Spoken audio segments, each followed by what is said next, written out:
Week 12 in the books. Let's go. Raiders pulling off the upset, beating the Chiefs 24-20, and this was one hell of a fucking game. A classic back and forth type of game. Khalil Mack from the Oakland Raiders was all over the field this past Thursday. He was really putting pressure under Alex Smith. And David Carr, congrats to him getting his first victory of his career, probably first of many wins.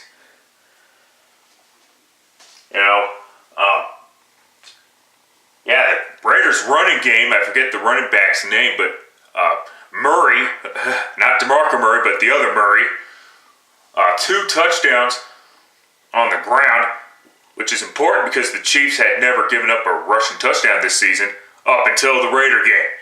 And then Murray suffers a concussion. And then had to rely on Maurice Jones-Drew and Derek McFadden, who had played like shit the entire season. And well, thankfully that didn't matter because whatever. Chiefs were 7-4, and the Raiders, like I said, whatever, get their first victory. Congrats to the Raiders; they deserve it. Oh yeah, and it was a good back and forth type of game. Raiders were up 14-3, then the Chiefs came back and went up 20-17. Then Carr threw the game-winning touchdown. So Sparano gets his first win as a Raiders head coach.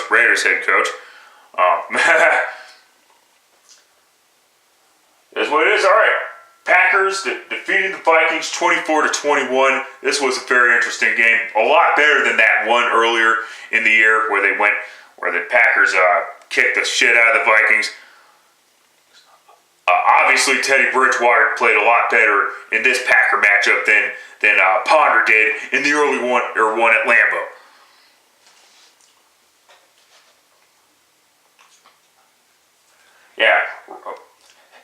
And the Packers brought back down to earth, but the Packers still won the game. Greg Jennings finally getting a touchdown against his former team.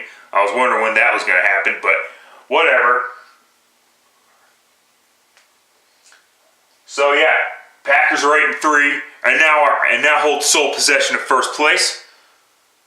Vikings fall to 4-7. Bengals defeating the Texans 22-13. I remember watching this game in full. Ryan Mallett, who's now done for the season, but there were some things I've seen out of Ryan Mallett that he needs to work on, like his accuracy for one thing. He keeps throwing the ball too high, and of course, he always keeps throwing to Terrence Newman's direction for whatever reason. The Bengals corner, who's still obviously playing good football. Whatever. Dalton, well, he didn't play that badly. He played better than I expected, I guess.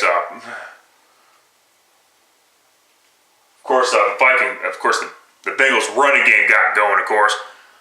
Alfred Blue didn't play that well for the Texans this time around. The Texans did make a game out of it, but a couple of late field.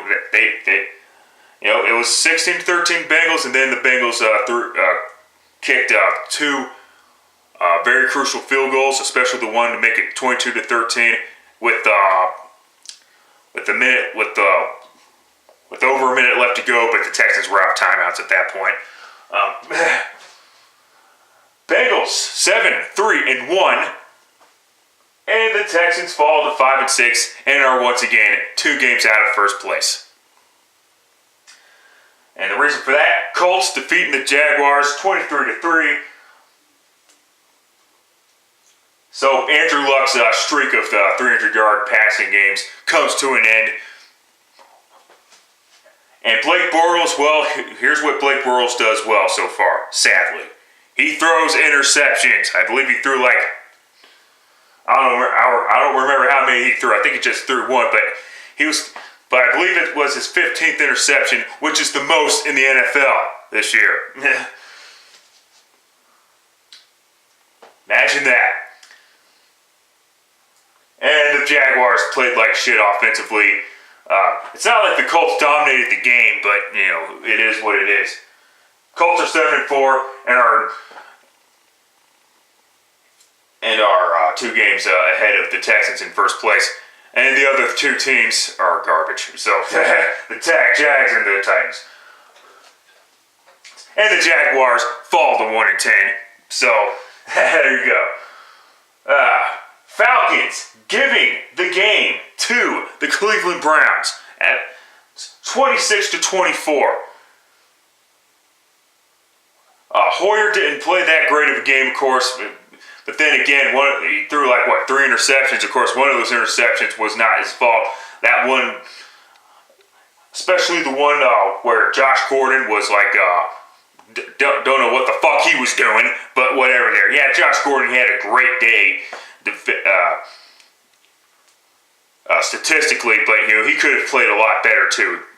He could have especially could have helped out Brian Hoyer on one of those interceptions to prevent that 3rd interception. Anyway, whatever. But the reason why the Falcons lost is because they called a timeout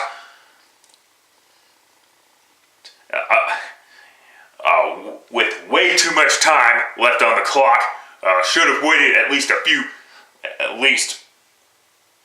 a few seconds, or forced Cleveland to take a timeout or whatever the fuck, and then kick the game-winning field goal. Hey, if you miss, okay, big fucking deal. But that was one of those games where Cleveland was going to give the game to Atlanta, but Atlanta decided, oh, no, that's okay, Cleveland. You take the game. That's all that shit was. That's why the Browns are 7-4, and that's why the Falcons are 4-7. And the Browns now have a 3-way tie for last place, though, in the AFC North. And the Falcons, 4-7, still tied for first place in the NFC South. We'll get to why in a minute. Chicago defeating the Buccaneers 21-13, and 4 turnovers by Tampa. That's obviously going to kill any chances. Cutler only threw didn't even throw for 200 yards in that game. The Bears could have kicked the shit out of the Buccaneers, but the thing is, the Bears have a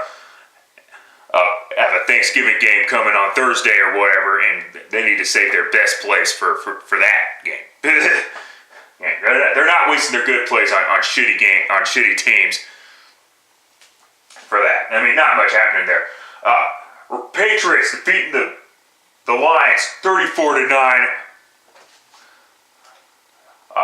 Of course, Brady throwing a rare interception, but that didn't matter because Brady still had another good day. And how about LeGarrette Blount scoring 2 touchdowns? One of them in garbage time. Of course, Raiola of the Detroit Lions took exception to that. What the fuck ever there. Maybe you should be taking your anger out on the opposing on your own defense for giving up that rushing touchdown in the first place. Shut the fuck up. No one cares about your crying bitch and bullshit. And he admitted to going after one of the Patriots' knees with malicious intent. Hopefully his dumb ass got fined for that shit, because whatever. Oh yeah, it's legal, but you know, when you maliciously go after someone's legs, fuck out of here.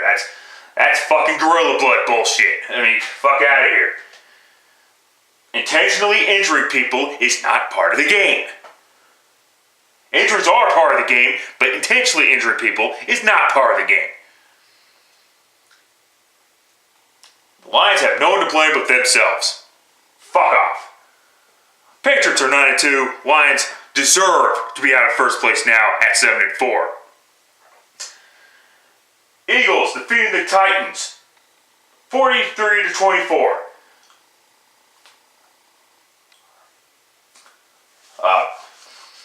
Philly got it going in the first half, first quarter anyway. Of course, they were up 27-10 at halftime, and then it was pretty much downhill from there for Tennessee after that as well. Sanchez, he does typical Sanchez. He throws 2 touchdown passes, but he throws 2 interceptions as well, or whatever. I don't think he threw 2 touchdowns. I don't care. I just want to get the shit over with. LaShawn McCoy got going. Shady McCoy, whatever the fuck his name is these days. Philly is 8-3 and still tied for first place in the NFC East. And the Titans, they suck. They're 2-9. Should be 1-10, but whatever. Moving on. Seahawks defeating the Arizona Cardinals 19-3. Well, there we go. And the collapse of the Arizona Cardinals has begun. Stanton played like shit. The entire offense played like shit. Granted, no Larry Fitzgerald. But I still call bullshit on that regardless. If they're a good football team, that's the thing. I thought they were a good football team. I thought this Cardinals receiving core is talented. Plus Larry Fitzgerald is getting older. I thought this team was talented. So don't feed me bullshit about, they lost Palmer and they lost Fitzgerald. This is not the 2012 Cardinals where you were losing a whole bunch of players on the offensive side of the ball alone. Shut the fuck up. Your loss is legit. Fuck you. And I don't give a fuck about either team, but still, give me a break. Seahawks are 7-4. Cardinals are 9-2. They'll probably go 9-3, 9-4, 9-5, 10-5 possibly, and then 10-6. And then they'll get out of the playoffs. You get where I'm going with this. Shut the fuck up. Moving on. Chargers defeating the Rams 27-24. The Rams were this close to coming back, and then Sean Hill throws an interception to end the Rams' comeback hopes. Sloppy fucking game in this one, like 6 combined turnovers between these two.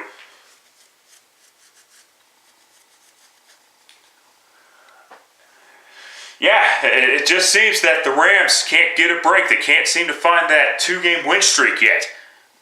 Or whatever. Plus, they're facing a good Chargers team, so get out of here. Moving on. Niners defeating the Redskins 17-13. Yes, the Niners were struggling to beat the Redskins.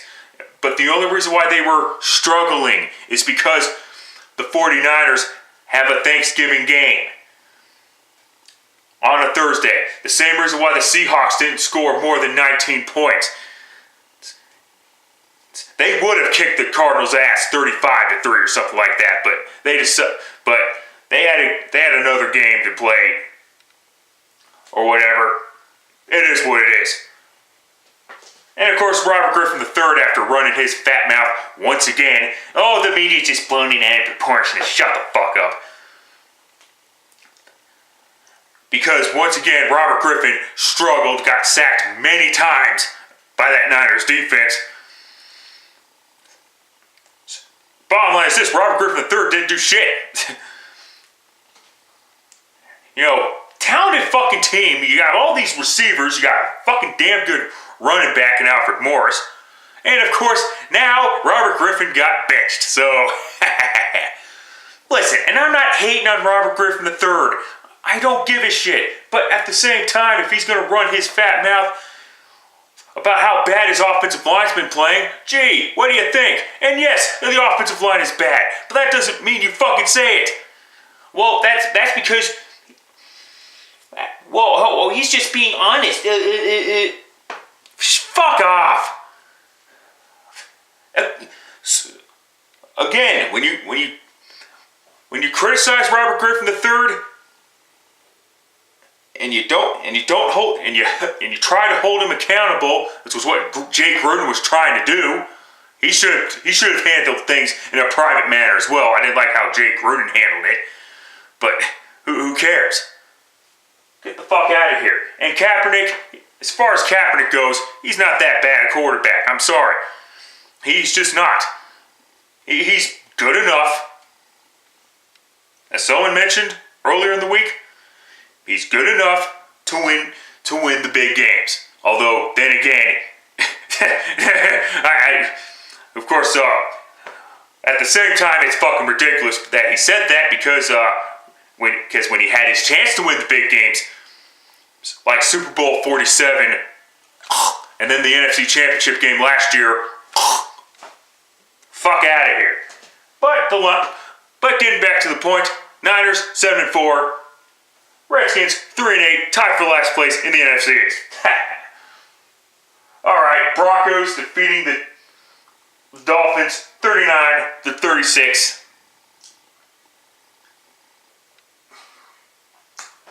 Well, obviously, I was incorrect about this pick. But I would like to thank the Oakland Raiders in advance for beating the Kansas City Chiefs, because all that did was get KC riled up and focus now on kicking Denver's ass the following Sunday night. So thank you for that, but hey, at least Denver's back in first place. Alone in first place, anyway. Broncos had to come back against the Dolphins. Of course, like I said, the Dolphins were not a bad team, so whatever. It is what it is. How about C.J. Anderson? Great fucking day for him. Peyton Manning, typical Peyton Manning, 4 touchdown passes. I don't think he threw an interception, so at least his interception streak is over. I mean, his 2 interception streak is over, meaning that he threw 2 interceptions in each of the past 3 games, or previous 3 games, whatever.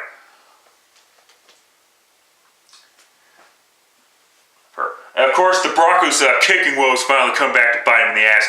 Yeah, finally kicking McManus to the curb after McManus missed an easy 33-yard field goal. I don't give a fuck about if it's too cold out or if the weather was a factor. You got to do the bare minimum, and he didn't do that, so gone. Denver's 8-3. Miami is 6-5. There you go.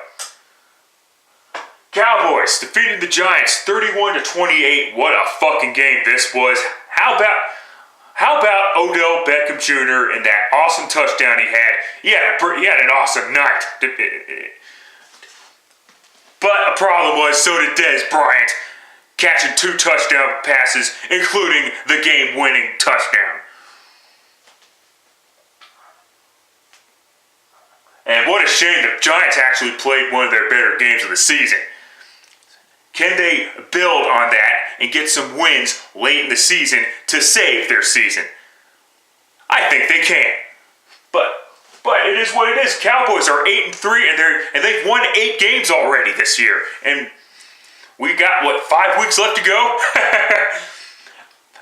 Well, they could easily lose the last 5. No, they're not. No, they can't easily lose their last 5. I understand December's coming up, but I don't see the December woe happening this year.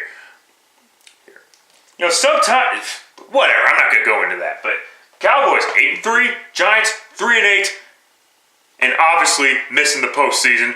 All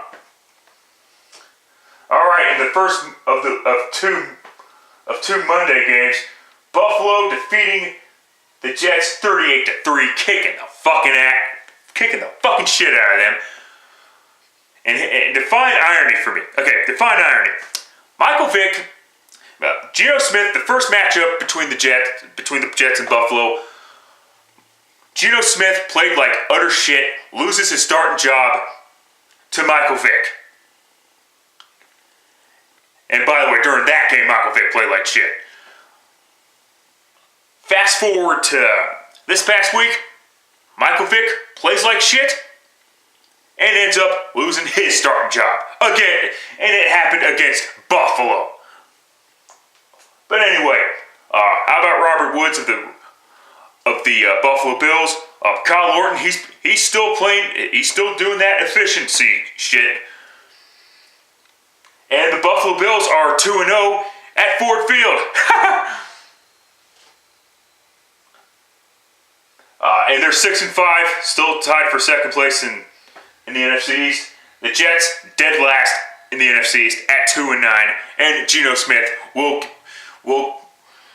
become the starter again this coming Monday night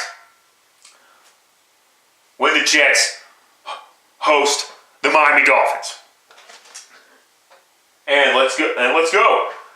Ravens defeating the Saints 34-27. The Saints have lost their last 3 home games. 0-3 in their 3-game homestand. To be fair, they were facing some pretty tough teams. The 49ers, the Cincinnati Bengals, and the Baltimore Ravens. And how about Justin Forsett? 2 touchdowns rushing. Justin Forsett, he's having an awesome season. Dare I say, there's the guy that should be comeback player of the year. I mean, holy shit. There you go. How about that touchdown by Steve Smith early on in the game? The Saints defender was trying his best not to make sure that Smith got the touchdown. He's doing this little stupid bullshit or whatever. And meanwhile, he just got Steve Smith. Just catches it, just like, yeah, whatever. I mean, he was falling to the ground, but still, great concentration by him, and holy shit. And Steve Smith got in a fight later on in the game with some Saint player who was trying to rip his fucking head off, but whatever. Ravens 7-4, tied for last place in the AFC North, along with Pittsburgh and Cleveland. And the Saints still in first place, though Atlanta still holds the tiebreaker. They had a chance to take the lead, and they blew it. End of fucking story. This vid is gone on long enough. Till next time, later, fuckers.